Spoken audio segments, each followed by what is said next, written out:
has anybody used or heard of COS, or Community of Science? Maybe a few more folks. Okay, so just a little bit of a background. So Pivot is a program. It's relatively new. It's about it's in its second year, basically. And it's basically has two databases on the back end. There's a database of funding opportunities, and of course, the nice thing about that is the "what's in it for me" question is easily answered. Of course, funding for research. And so you can use it to search for funding on different topics. It's got roughly 26,000 active funding opportunities in there for research across all disciplines. So of course there's the sciences, but also arts and humanities. And it's global in scope, so it has funding opportunities for here in the US as well as around the world, from public and private sponsors.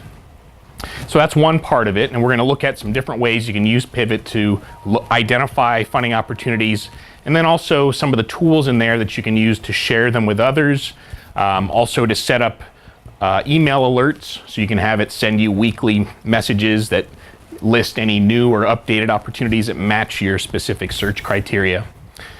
So that's one aspect of Pivot. The other side of it is a database of scholars, and this is a database that has profiles on researchers, chiefly faculty at universities, including, of course, University of Verne, but also any university around the world that we can get information about we'll include in the database. So there's about 3.1 million faculty profiles in there. And it has information about people's current and past affiliations, as well as their research interests and expertise, and then also publications that they've authored. And all that information gets indexed and it's all searchable. Both of these databases are maintained by a small army of editors that goes out and gathers the information, indexes it, makes it searchable and accessible for you, updates the database on a daily basis. So the university subscribes to Pivot, so everybody that's affiliated with the university is able to use it. That means faculty, staff, and students. If you're accessing it from on campus, you can just go and actually I'll show you the the URL that you get to is just pivot.cos.com is how you can get to it directly. And basically you can sit down and start searching. So we use IP address recognition. So if you're using a campus computer, you can just go ahead and you'll go straight to the site and you can start searching either for funding or searching the scholar profiles. But you can also create your own user account, and I'm going to show you how to do that. So let's get into Pivot here. So as I mentioned, it's pivot.cos.com, and when you log into Pivot, or when you go to that page, you're going to see what we've got on the screen here, and basically there's a gray bar at the top here that has some tabs on it, and you can use those to navigate. We'll take a look at those. There's a search box in the upper right corner. That's sort of like a quick search, sort of a Google-like search box that you can use to search either the funding or the profiles database. On the upper right corner here, this is where you would log in or sign up. So you don't have to log in order to search. However, I recommend that you do, because there's a number of features and functions that you're not going to be able to use unless you have an account. It's pretty simple. If you want to sign up, you just click on the sign up link, and basically it's going to ask you just for a little bit of information, your name. You need to use an institutional email address, so you need to use a University of Verne email. That's how we recognize and authenticate you, basically.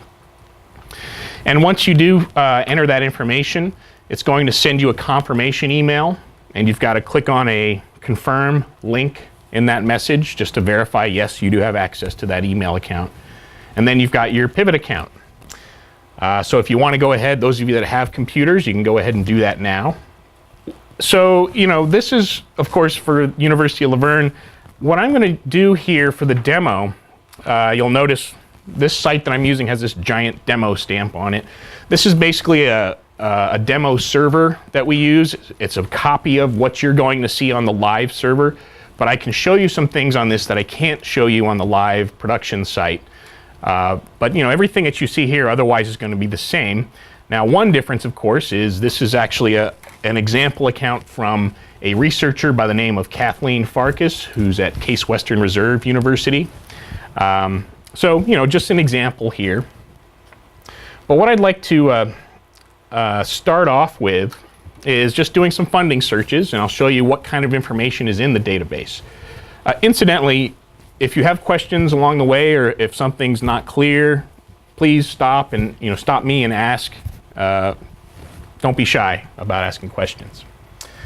So you can either go into this little quick search box in the upper right corner, if you click on the funding tab,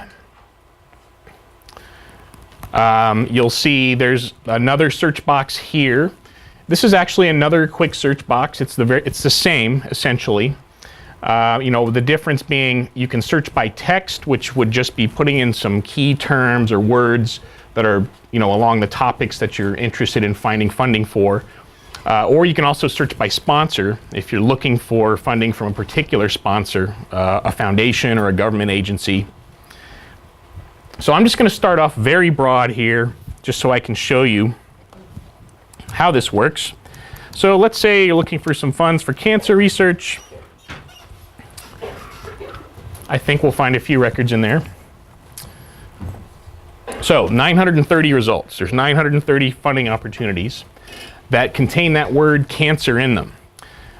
Now, most of these, the vast majority of these, are indeed going to be about the disease cancer, but because it's a search engine and it's really just interpreting the text that you put in there, it could be something like the Tropic of Cancer also. So think about that when you're doing your searches, especially if it's a term that does have multiple meanings. It's just a search engine. It's not able to read your mind. So the terms that you use matter. Also, it's always good to start broad and then narrow it down. Don't get too specific with your initial search. Even if you are researching a very particular area, a very particular topic, broaden it out, because sometimes there's funding opportunities for it, but they're not going to be that specific. So, if you put something in and it's very specific and you get no results, there may be things out there, but it's for more kind of general, more broader in your area. So what you'll find when you put in a search here, I've got 930 results, and it lists each record, and it will show the title of the opportunity, the sponsoring agency. It also shows any deadline information, as well as the amount of the award. And it mentions currencies here. As you see, there's some of these in US dollars, some are Canadian. So this is really truly global in scope. And I'll show you how you can narrow it down. So if you just want to find those, in the US or even in California, you can narrow it down that more specifically.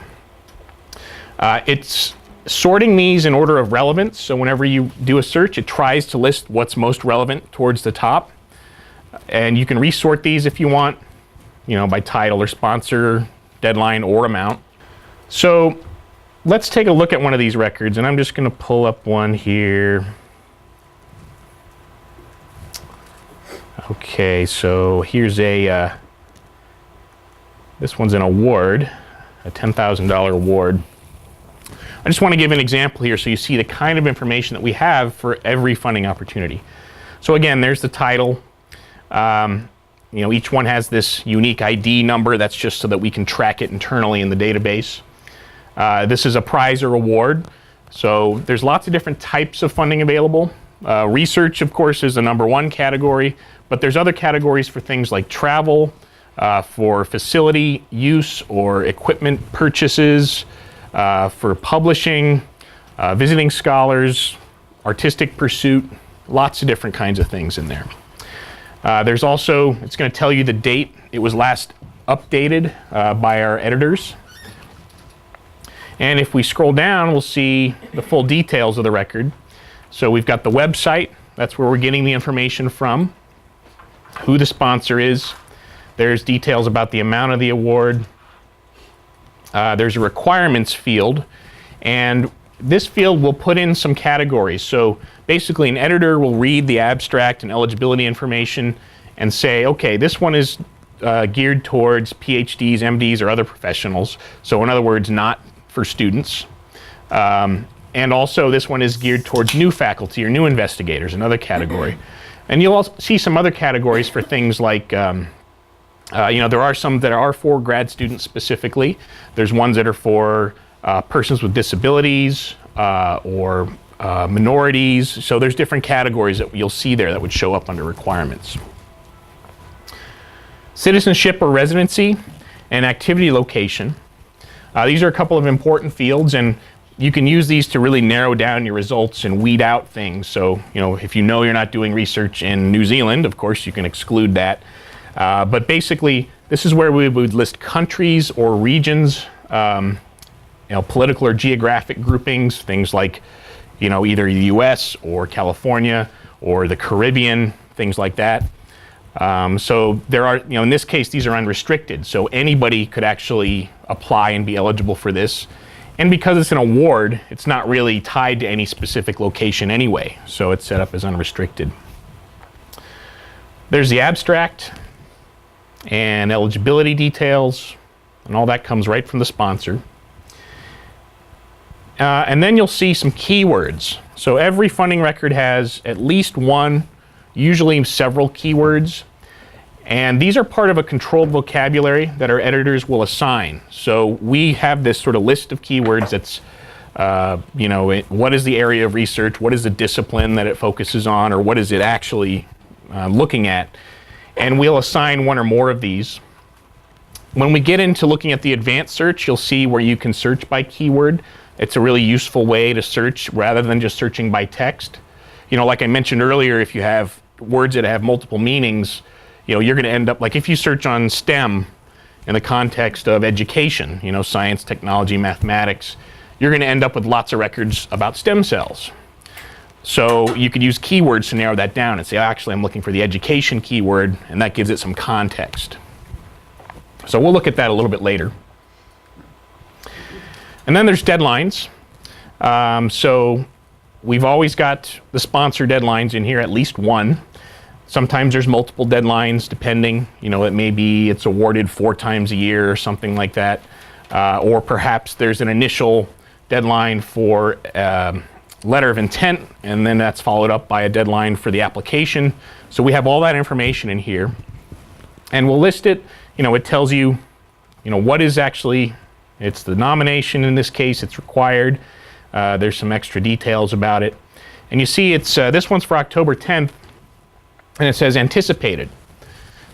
So you'll see either anticipated or confirmed.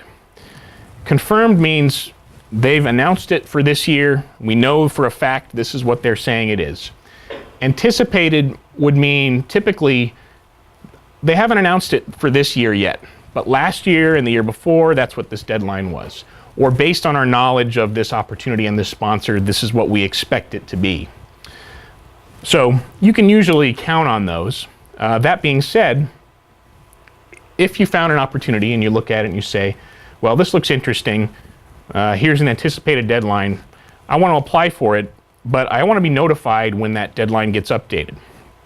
You can do that with Pivot. So you can actually track the record, and it sets up an email alert so that if the record gets updated, so our editors would get information from the sponsor saying, yes, that deadline is indeed October 10th, or perhaps it changes. Or if the record expires for some reason, if the funding gets pulled or something like that, then you would get an email the same day that we update the database, just to notify you that record's been updated. So you can track records that you're interested in.